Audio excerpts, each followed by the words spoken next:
Welcome to the open view. Open view may pull up a chair. There's a blue one. Harrigan and Bill are having a go. Standing there, trading one. A new documentary, Frackman, shares Dane's 5-year battle against the coal seam gas industry. Bill of Frackman snarks. This is the open view. Welcome back to the Open View. We've got the full crew tonight. Good evening, gentlemen. Good evening. Could I just say, nice to virtually meet you, G-Man. You too, Gherk. You're looking quite stunning. Thank you. The Brill Cream's holding up well tonight. I'm finding it hard to not focus on your eyebrows going up and down. All right, That's I'll what I mean. stop over. You know what I like? I like that we've actually upped it another level, right? We've brought in a fourth wheel. So now we've got a full crew, and now we've actually got a pickle on screen, which is... It's officially a pickle fest as well with four Well, blokes here. It's good to know after last weekend throwing out that you're a stripper that we didn't get too much pushback against that. So I'll just throw this out there. He's not actually a stripper. No. That's It's going to be unavailable. disappointing to those four people that called me wanting to know what venue he was at. That's it. They're going to be devastated. I've been asked if I've got an Only Gherks account as well, but nothing to do. Holy jokes. Oh, my God. What do you drink, Graham? More milk? No, mate, it's tea. Graham, tea usually when I see New South Welshmen drinking milk, it's out of a saucer. My, here we go. Who's going to win State of Origin this year, Bella? New South Wales. We just won the first game, the girls. With the New South Wales won it. How good is the women's rugby league? It has turned It's into... outstanding. It's, mate, I don't want to ever hear again women's sport's not good and that's why I don't watch it. Watch it. It's good. I've watched a couple of games now, and some of those, Tamika Upton, my goodness, she rocks. It's good. It's entertaining football. Good to No, it see. is. It's a different style to the men's, but it's very, very watchable. I It like really is. Same as women's. I'm really getting into women's surfing too. They're good. Like, definitely good. Make heaps of blokes look like kooks, and me included. So I'll just put my Women's hands up. AFL is fantastic too. It's especially North Melbourne Kangaroos. They've won the last 3 premierships. Really? Nice. Gentlemen, Farrah, by-election. Nepean, And- more importantly, happening And tonight. Nepean, yeah. Well, actually, is that more importantly? Let's go with Nepean first. Are you telling me that Melbourne's more important than Wow. Sydney? This Melburnian is One Nation's first real test down here, but it's not really. It's a very conservative area. I don't know if you guys are aware, but it's down at Rosebud here. It's the Mornington Peninsula. I think it's about a 40%. 40% of the properties down there are holiday homes. It's not a great representation of Victoria as a whole, but Labor's not running in it. It's been held over the last 40 years. I think there's been one term that's been Labor. It's just been Liberals the whole way. So it's interesting. We go down there a fair bit, have family down there. Interesting speaking to locals. Yeah. And voting finished an hour ago. So we'll see. We'll see in the coming sort of hours what the result is. And what are your thoughts? Like, how is it leading into the election? Where do you think it was heading? I wouldn't be surprised if One Nation did quite well. The candidates down there, the current, what's caused this spill is the current Liberal chap's step down. So the existing one, he's the mayor of Mornington, so he's now the elected member down there. There's a lot of dramas, though, that the Liberals, I guess, it lands at their feet because they've been in for so long. And so the One Nation candidate down there seems a relatively reasonable person. He owns a business. He'll probably, if he does win, he'll probably become an independent. We'll see. But I still think, the betting odds are saying that Liberals will probably win. Isn't It'll that be sad? interesting to see.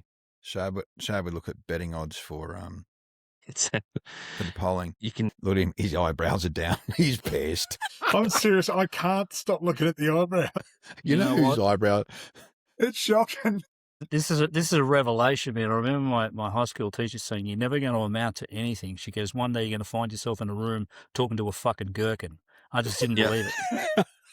beautiful. It's here. Wait I am quite until sure, and I'm going to go out on a limb here, that she never said anything about talking to a gherkin. I think That's it right. had to do with a gherkin, but Fucking pulling my gherkin. I was going to say, as long as you're not playing with other blokes' gherkins, you should be Exactly. right. wait until I can independently move each eyebrow. Then you're both in for it. Well, We'll see. Jesus Christ. so when are we going to really see these results? I think by 10 o'clock tonight, in the next couple of hours, by the time people listening to this will know, it's only 50,000 registered voters down there. So the AEC is pretty quick. But yeah, I mean, I don't know. It's a very conservative area. You speak to locals down there and they just complain about the potholes and other various Which is regional things. But isn't that a local council issue? it is. But That's- somehow that's- One Nation will solve that. But That's one of Yeah. the biggest issues we face. No one knows or no one takes responsibility for figuring out or for informing themselves what level of government is responsible for what. And that is, as I said, it's one of the biggest problems we face. I think political people are very politically illiterate. And I think our education system has a lot to answer for in that arena, because I know, for me, I've educated myself and I wasn't educated at school at all. I didn't really go to school. So that's being on a council, it just absolutely amazes me that, what people expect a council to do. And for some reason, we're supposed to have this direct line to the Premier, to the Prime Minister. It's beyond a joke. And I actually believe, and look, you can talk about fairness of representation, but I believe that councillors, MPs and everything like that should do a 12-month part-time course leading up to being elected, because the training they give is, it's paltry. It's awful. So many people find themselves in there. They have no clue what they're doing. And you'll find them getting in and just not even realising what they're responsible for. And the classic was down in South Australia, the One Nation MP that didn't even realise that she had to go to attend Parliament. She was going to Zoom in or Teams in or whatever it was.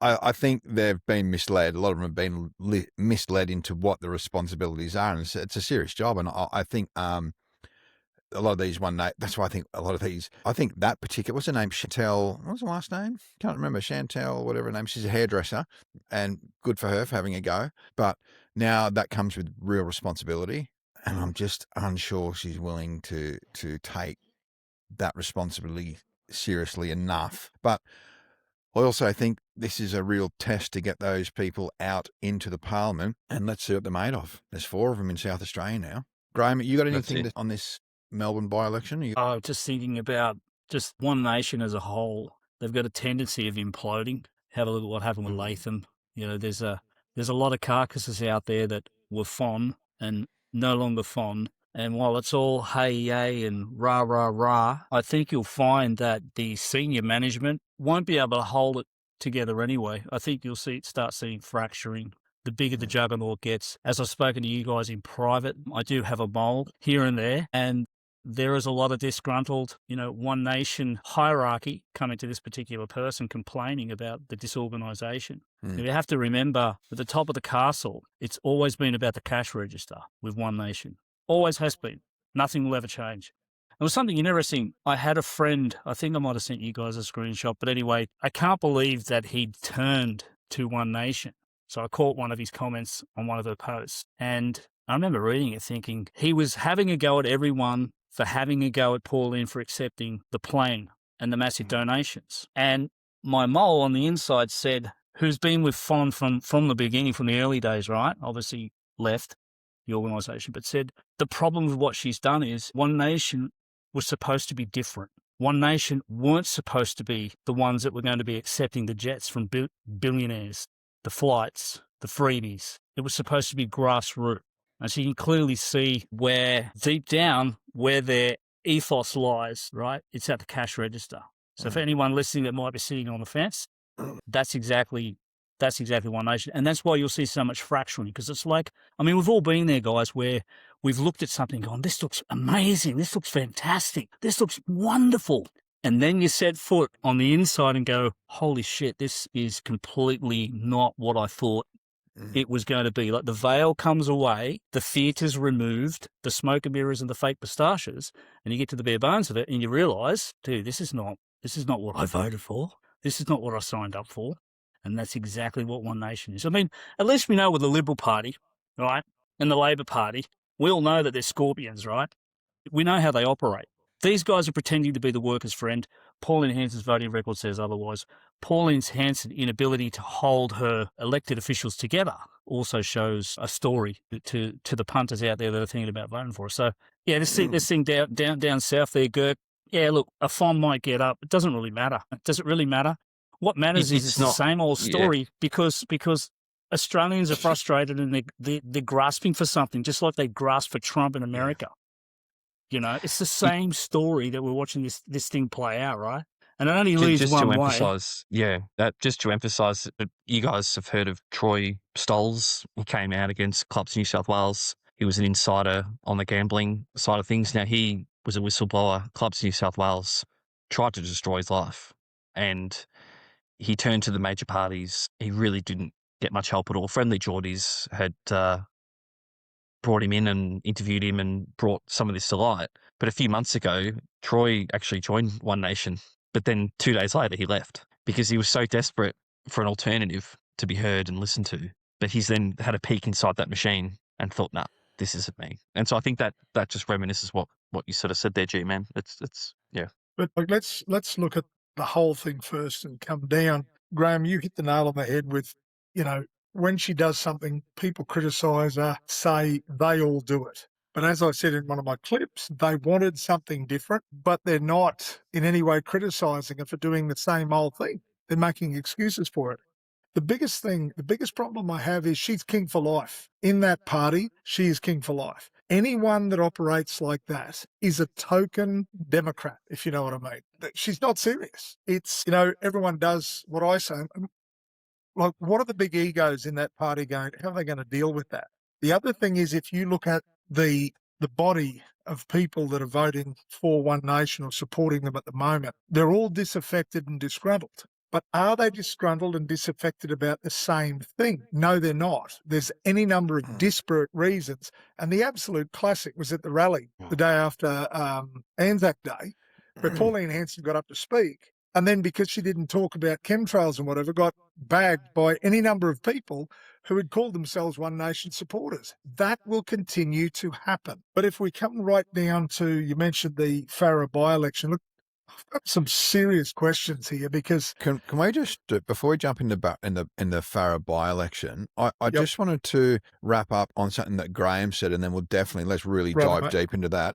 So, Graham, you said you don't think it matters. I think it lays down a permission structure for people like feeling part of a group and something that's reasonably successful. Now, Pauline Hanson has been an abject failure for the 30 years she's been in politics. She's not done a whole lot. She's said a whole lot. She's pulled a whole lot of stunts, but she hasn't actually really achieved anything. And I think it's actually the opposite. I think one getting in is the start of a permission structure that people feel like they need. They need to feel like that they are part of a group and they are. You look in the comment sections on a reel or anything online, you'll see that the comment sections at the top generally will sway how the conversation goes below. And I think that's exactly the same spot. Am I right in thinking that? I think it gives. Gertz raised the point we were talking about. What's that other character's name? Senator Malcolm Roberts. But anyway, Roberts. No, we talked about the Overton window and Babbitt. That was it. Yeah. But really, like, obviously they're not pushing it as hard as he does, but really the narrative, the story coming out of One Nation basically makes it okay for people to say things that you wouldn't normally say and you shouldn't normally say. And that is the problem. It's making it okay to be divisive, It's making it okay to boo on Anzac Day. That's the permission structure that's now been given. Pick out a group of the community and lay all of our problems at their feet. You know, completely ignore data and all of that sort of thing and just be as emotive as hell. And it's not going to end well. It really is not. That's what I meant. I meant by it doesn't matter because there's only one way this is going to go. And sure, they're bleeding the Liberal Party dry. They're a mini MAGA. That's what they are. And we all know how the story ends, right? That's why it's like, for guys like us, the only thing that we can do that matters is try and dispel the misinformation and maybe crack a few eggs and get them over to the right side, the left side, and get them out of there. But it's only ever going to go one way. The centre, the centre. Yeah, she's only going to last as long as and when she retires, that's it. It's done. There'll be an implosion because Barnaby wants to be the next leader, Hanson has said she'd like her daughter to run it. And so, yeah, there's a whole group of people that want to run the party when she goes. And we all know how Barnaby Joyce does not like to be deputy leader of any party, and we've seen the work he's done within the National Party of helping to make that party like they're not really going to grow. They're going to be the same they are forever. Graham, Can I just? I'm gonna Sorry, disagree with a little bit with you. You know, you said we're trying to get One Nation voters to wake up. We're countering the misinformation, and I agree. But I believe our most important task is to let reasonable people know that they're not alone, that their way of looking at things is the right way, to be tolerant, to be accepting, to be reasonable and measured. And I think that is our biggest role. It's to give them encouragement, let them know they're on the right side, and then after that we worry about the others. Can I share a story with you that happened this afternoon? And my wife was absolutely shitting herself. So I was out doing some gardening. We're on a corner block, and these neighbours come up. That'd be enough to make me shit myself seeing you doing that. Knowing what you wear when you're gardening. These neighbours come. I kind of know them, but they're walking their dog, and they see we've got the battery, and they say, "Oh, we just got our battery, we just got our solar." Way one thing leads to another, and they start talking about Hanson. And I'm there with the hose in my hand, and my wife's like, "Oh my God, here we go." And they're like, "Oh, Pauline's so great, see what she's doing. She wants the sovereign wealth fund, and she wants to tax the gas companies." And I'm just sitting there going, rolling my eyes, going, the amount of misinformation that came out of these people's mouths within 5 minutes was just awe-inspiring. And I didn't say anything. But going back to you, Marty, with what you're saying, right, being encouraging. And normally I probably would have just shredded them then and there, but I just shut my mouth, right? And I thought, you know what, I'm going to compress that. I'm going to filter it. And the next time I see them, I'll say, hey, by the way, did you know? So I actually learned a lesson there. And my wife was actually, she gave me a 10 out of 10 because normally I just would have, gone bonkers. But yeah, it's quite interesting. And I guess my message is here is that's our job, right? We just have to get the facts out there any which way we can.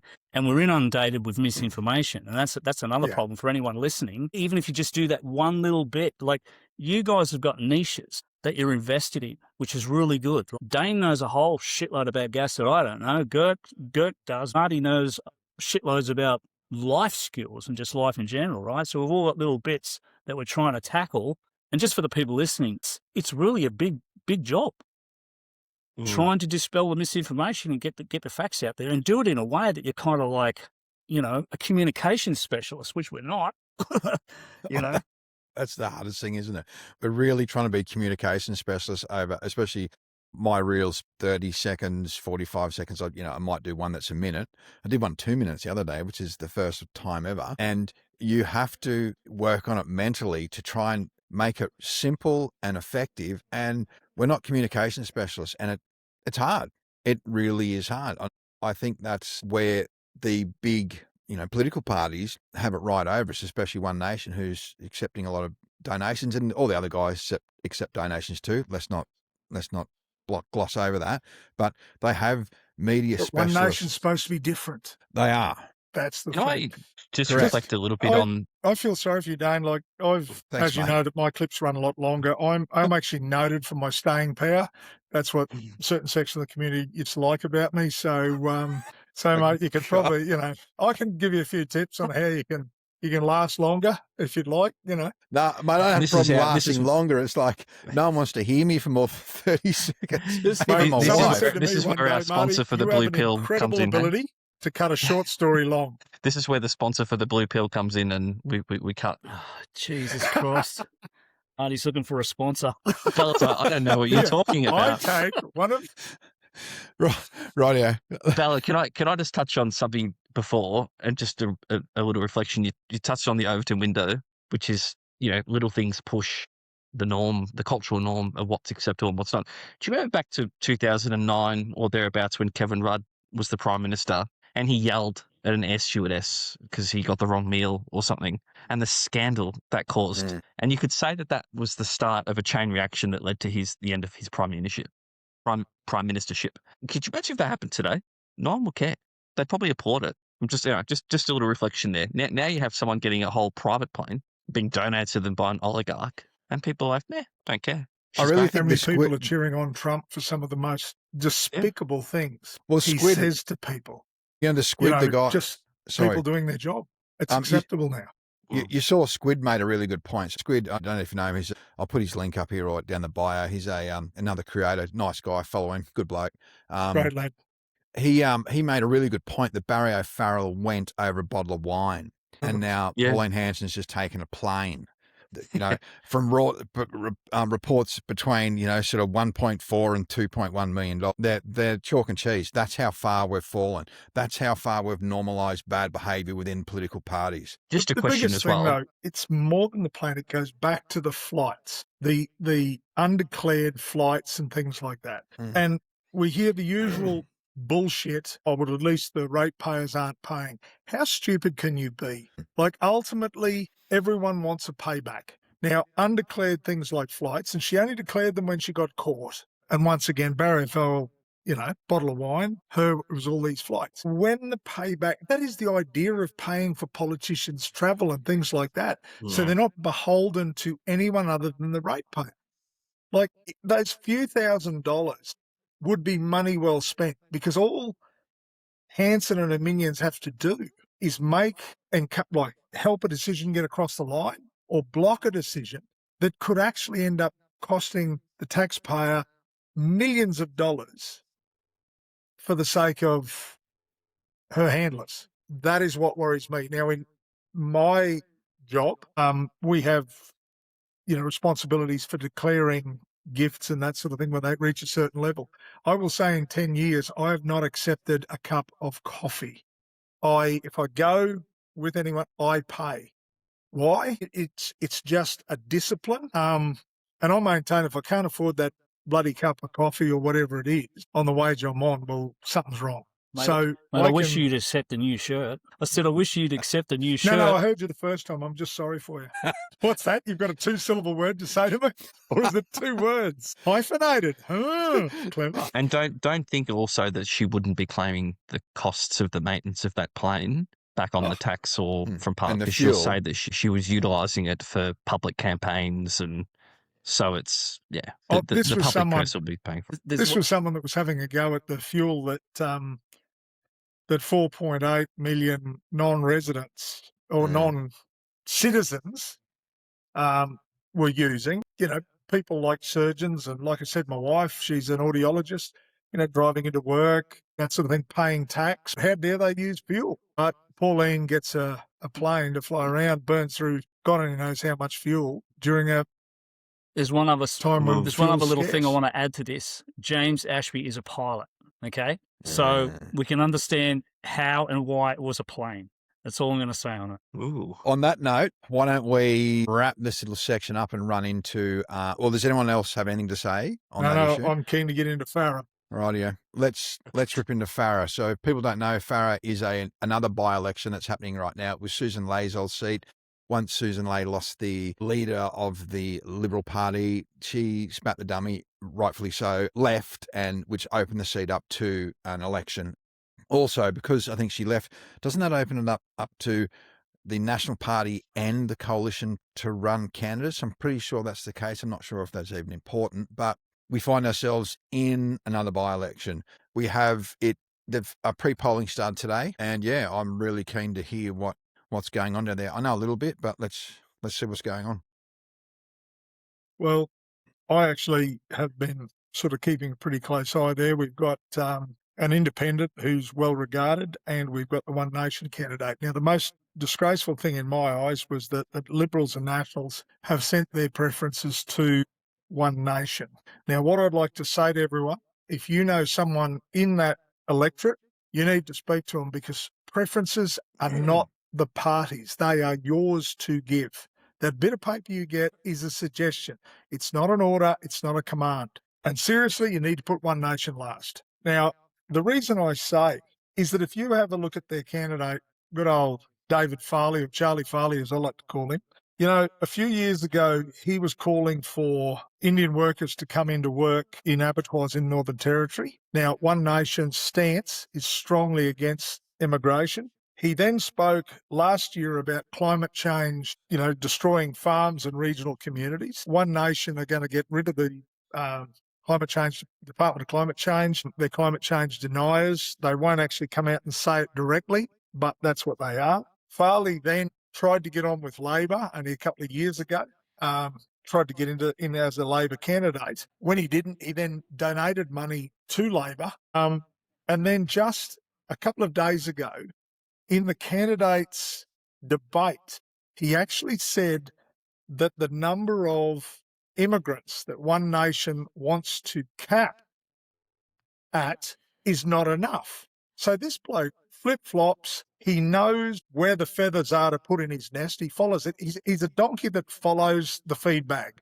He will go wherever he needs to go to get a start. That's what worries me. This man, to be honest, doesn't seem to have any guiding principles. He'll go wherever. But that latest comment, again, about immigration, how long do you think that's going to last? He's in a regional area where foreign workers are essential. Now, how long do you think that's going to last? If he gets in, people appeal to him, we've got to bring some in, blah, blah, blah, and Pauline says no. Where do you reckon we're going to end up? Hey, didn't he also say that he went to Harvard when in actual fact he just attended 4 or 5, what were they, courses or what were they? And said, and then he said $25,000 a pop to attend a seminar. But then he said he'd been to Harvard. I think that's pretty disingenuous. So One Nation don't support the 25% export levy on gas. And I just can't see how One Nation has been for the everyday Australian,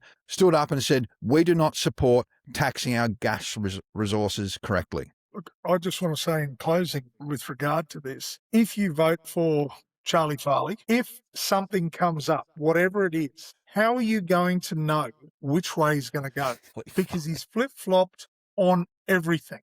He seriously has. He has given, no display, like I said, no display of principles where you can say, well, on this and this and this, he's stuck with it. So therefore on that, he's going to go that way. No. And to be honest, who are you voting for? That's the big thing. Who is the man really? Multiple times as well. So that again, mate? Sorry? Didn't he try to join the Labor Party multiple times? Did you miss that bit? Where were you? Oh, no, sorry. Delete that. He tried to join. He tried to No, donate. I'm seeking clarity on that. Like, really? Like, he tried to join? I think he was 22. 22, he ran, was it 22? Oh, anyway, he ran as he tried to get in as the Labor candidate. They didn't accept him, and then he donated to Labor, obviously trying to, from my point of view, sweeten their view towards him. So, as I said, he's looking for a cushy job. There's no ifs or buts. And I think in balance, we should say that Michelle Milthorpe has accepted money from, I think, was it Climate 200 or she has accepted some money.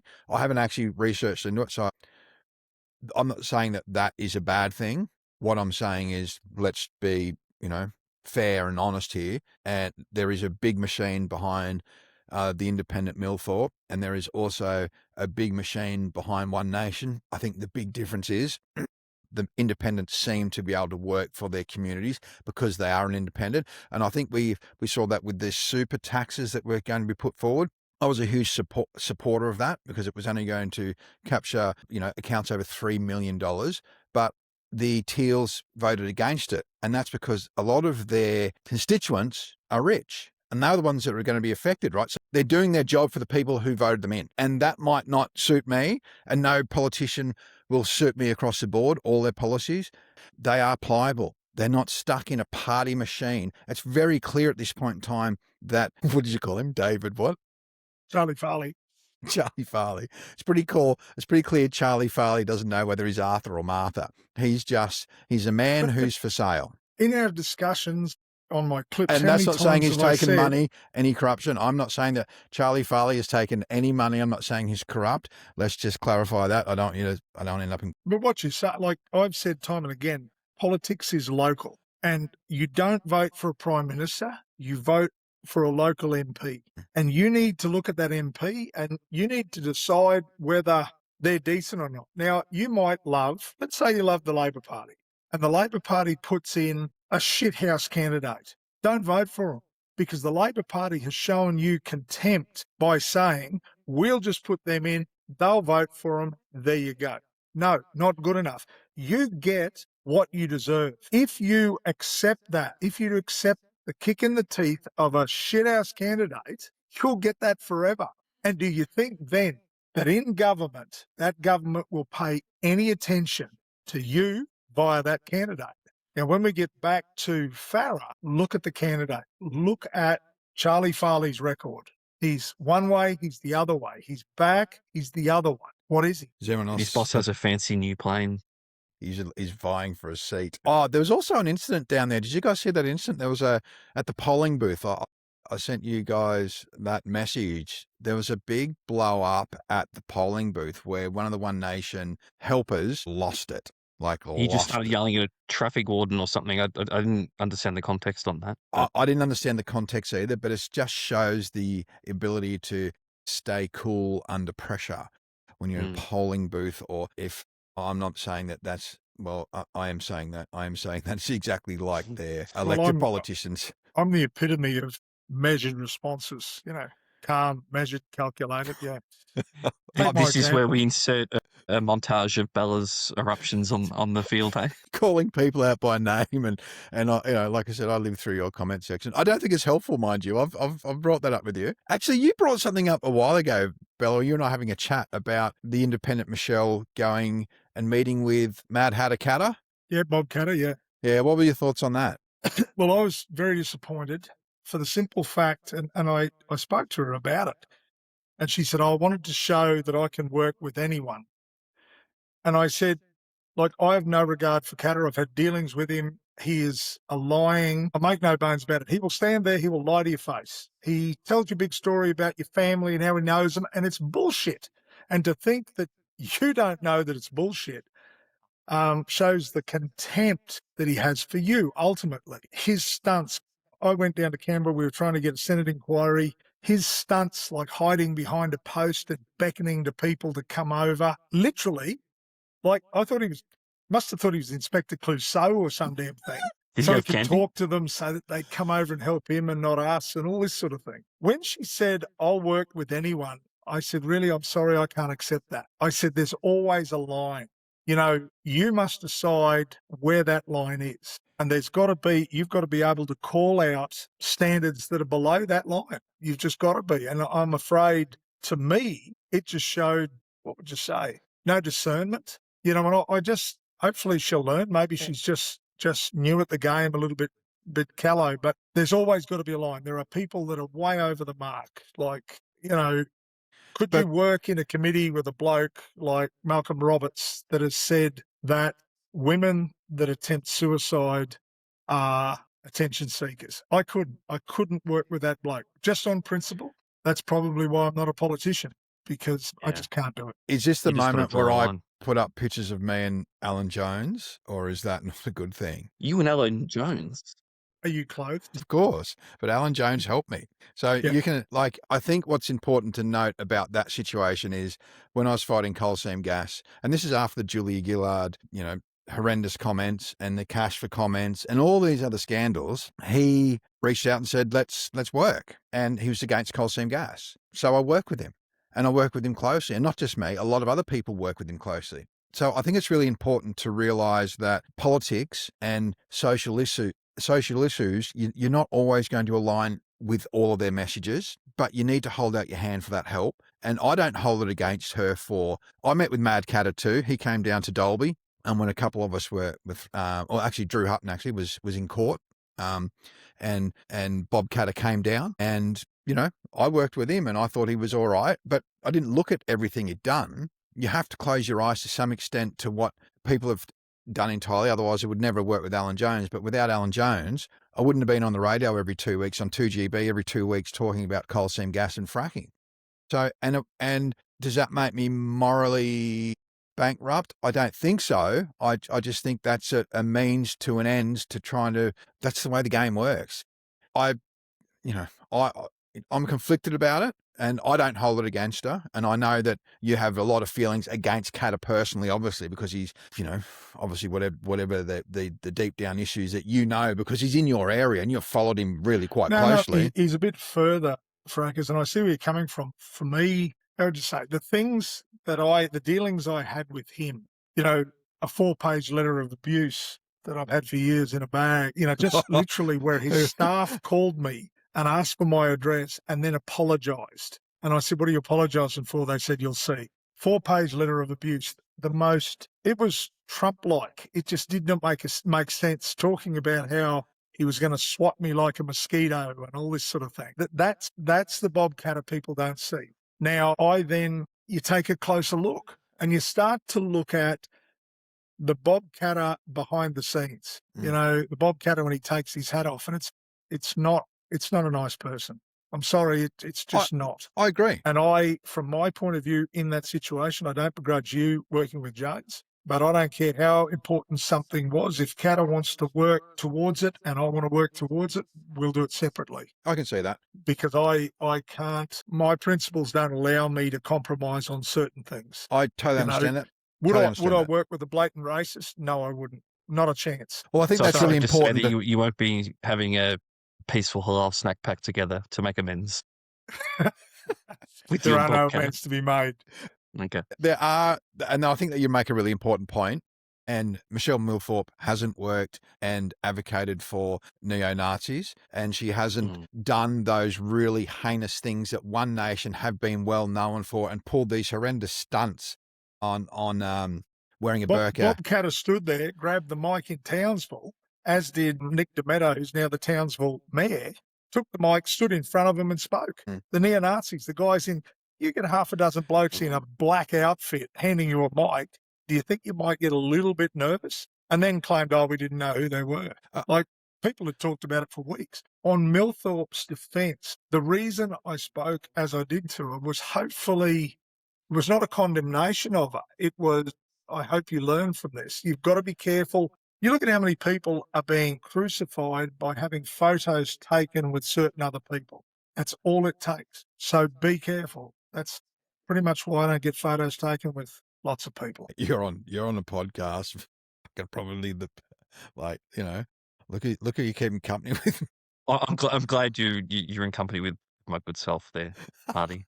Thank you, Graham. And that money you paid me to put up with these other two, it's worth it. I'm not really up to speed on Farrah, guys, but all I can say to this is if there's any punters watching the podcast that are voting or considering voting down there, just study the form guide. Just get online, jump on the net, have a look at their policies, see what they stand for, and make your own decision. Forget about all the white noise and the bravadery and all the bullshit you see online. Go and see what they stand for. And that's the heart of the matter. Whether they follow through if they get in, well, that's another thing. But at least here's my policies. This is what I'm going to do for you. That's what it's all about. Forget about, if they're red, white, orange, doesn't really matter. Look at David Pocock. He has just been a standout in the Senate, an absolute standout. And I would hope for the same big things am I campaigning here for Michelle Milthorpe? No, she does support a 25% export levy on our gas, and One Nation do not. But I haven't looked through all of her policies. The policies I have looked at, I am quite happy with. I've been through all of One Nation's policies. Are you asleep, Gherks? No. That's all right. You had your eyes closed, mate. Sorry. I didn't want to make sure I wasn't boring you. No. I have looked through One Nation policies in depth, as you have, Gherks, and it's pretty much words on paper without any teeth. There's no real detail. And it's got the depth of a China saucer. Seriously. I want to give a shameless plug. Now, to us, I've been in contact with David Pocock's office on a number of occasions, and in principle, they're quite happy to come on this podcast at some point. So that's just a shameless plug to everyone out there. Yeah, they're keen. They like the stuff we're doing, which makes me feel good because I agree entirely with Frackers. I think he's outstanding, doing a really good job, or trying to do. Just needs a hell of a lot of support. The other thing is, if this gas tax doesn't get up in the budget, it doesn't mean we stop. You just keep going and going and going. Agreed. If it doesn't get up, which is likely not, it looks like Labor's shot it down. If it doesn't get up, it does not matter. This is not something that, like I said, I've been working this for 10 years. There's next year. The problem at the moment is, right, Labor knows that they're on a winning streak. They know that the Liberal Party is getting eaten alive by One Nation and they're self-devouring themselves and all the rest of it. So they don't really have to make any critical changes to anything. They're not feeling threatened. I think there's probably an advantageous strike ahead, though, where the possibility, I think, One Nation will form, they'll form government with the Liberal Party if it gets to that. If it gets to that, they will do it, right, to form government. Then if something like that's coming up, then you might have an opportunity to try and say, because there's a lot of people on both sides of the political equation that want the 25% tax. Maybe then Labor will start seriously looking at it and going, hey, you know what? We might just lose this third one. We better pull a rabbit out of the hat. This is what they want. We better give it to them. Like, that could be a possible, I think you're right there, G-Man. They'll use it as a big ticket item. We'll take it to the next election if they feel that there's a threat. But I do also think, touched on this with Bella previously, that if you think back to the federal election with Bill Shorten, Labor got absolutely sorted. And yeah, one that of was the then, but prospects this is now, man. That was then, that's this right. was now, it's right? changed a lot. It's changed a lot. The right-wing media was all over Rudd like a hot rash. So all over Shorten like a hot rash. They but poured that was to do millions. with capital gains changes and negative gearing changes. And I think they were traumatized by that. So but look one what of my happened to theories Rudd, is right? that, Mining precisely. industry took Kevin Rudd right out, right That's at the it. knees because he tried to put in, and I think that's part of the reason why the Labor Party is a bit scared of this, because they remember Kevin Rudd. They remember the mining industry, the Liberals and the Nationals teamed up and took out Labor because they wanted to take our fair share of our mining royalties. So I think the hangover of that is, what are we, a decade down the road, 2013, 14, 15. Gentlemen, anything else to add before we wrap it? Got a quick update on the Nepean results if you want to hear it. Yeah, for sure. Yes, please. As of 8-9 p.m. on the night of the election, so this is going to change wildly. I don't want Topher Field or others coming at me in 3 days' time telling me that I idiot promised that, there'd be the result. But so we've got it pretty good, actually. So 55% of the counted votes are sitting with the Libs. The other 44.6 are sitting with the Independent there. So One Nation is sitting at third. 2,200 votes of sitting with Darren Hirches, who's the One Nation candidate there. So you can't really come back strong from that. Well, that's as of now. We've got, it's still a pretty big night ahead. We've had 21% of the votes counted. And Is it a looking interesting. pretty homogenous electorate? I think it is, like, naively speaking, not claiming to Will know there be everybody bugger down or there, but change it's if that's the case. So there's Yeah. no sort of rural and then urbanised area kind of thing, is there? No, Significantly? the way to look at it, it's a very beautiful peninsula. 40% of the properties down there are holiday properties. The people that live there all year round, fairly conservative, have been for decades. But I just think it's just a little bit too on the nose for many of them to vote One Nation, to be honest. But we'll see. Don't know.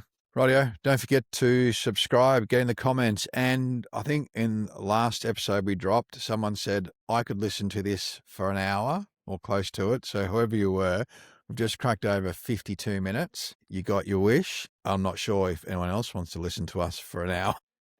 We'll find out. We're going to go for 10 minutes, but this has worked well. I think we might. We'll probably see the views at about 7 minutes. But jump in the comments, like, share it, and we are going to try and get everyone in the comments, all four of us in the comments, to help answer some of what you're saying, because it's just me at the moment and I'm busy. I've got a job. We've all got jobs. We all work, except for the Gherkin. And Frackers, you use little words all the time. Like, don't be scared of syllables. Syllables are your friend, mate. Like, just try and get yourself out there. Stretch yourself, mate. Mate. Can I just Think- apologise I with work my in eyes? Farrah. as I well? work in the building industry, mate. Think lycra. Don't be canvas. Frackers. Like, I look Fuck good in me lycra. dead. What was that? What was that? On that note, Bella, you can get fucked. In lycra, I might. Why is it you always come back to those bloody themes? Because The I know shirt? it makes you feel so uncomfortable. There is nothing wrong with anyone being gay, right? Let's get that straight off the board. It's just the No, fact that you exactly. You talk Why are about you so uncomfortable then? well, you talk about someone's pickle all the time, and it's like, my God, what are you talking about? Right. Can I just apologise for my eyes? I think being outside the brine for so long is drying them out, hence the intensive blinking and closing of the lids there. But What would happen if you actually had some eye drops? Would it appear on that avatar? might do. I can definitely say that your pupils are like halfway through. It looks a little Homer Simpson-esque. The eyebrows are kind of They are Homer Simpson. they're halfway through the so it's pretty cool. It's pretty good. But great effort, It's mate. great. Great effort. We're All the learning. makeup you've put on, pulled it off. We'll increase the animations as we go, slowly becoming more human. Right, yeah. Righto, chaps. Thanks all. I'm going to go and rub some Vicks on my chest and go to bed. These are images that nobody needs to have, mate. Nobody, right? Like that. Can I quickly tell you a story? There was a young girl. Your stories are never quick.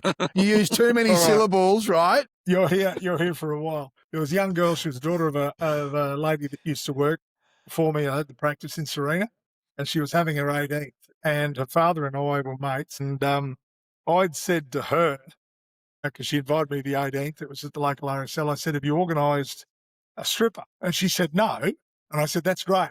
I said, "Because your father and I are going to do it. Like, we're going to act as a stripper." I said, "And what we're going to do, we're going to get right down to G-strings." I said, "We're going to rub ourselves in oil, and then we're going to finger paint on the hairs on our chests." Does anyone And she need to was know? just horrified. The funniest thing was, a week later when we went to her 18th, every time it was out on a deck, every time I left the deck to go inside, she would follow. She was terrified. I was going Mortified. to get ready and appear. It buggered her 18th, but it made mine. Thanks for joining the open view. Cheers all. See you.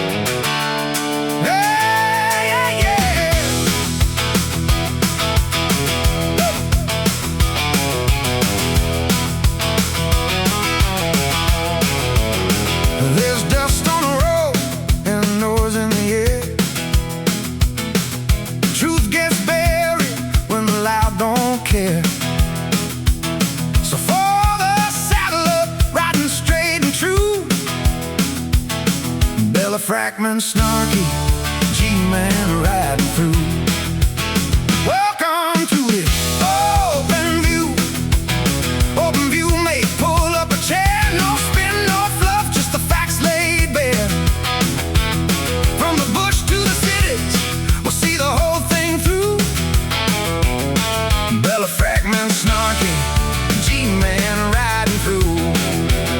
This is the open view. Hey, yeah. We're raising our voice in a world gone mad, calling out the nonsense, cutting through the bad. No smoke, no mirrors, no miracle cure brew. Just Bella Frackman, Snarky, G-Man riding through.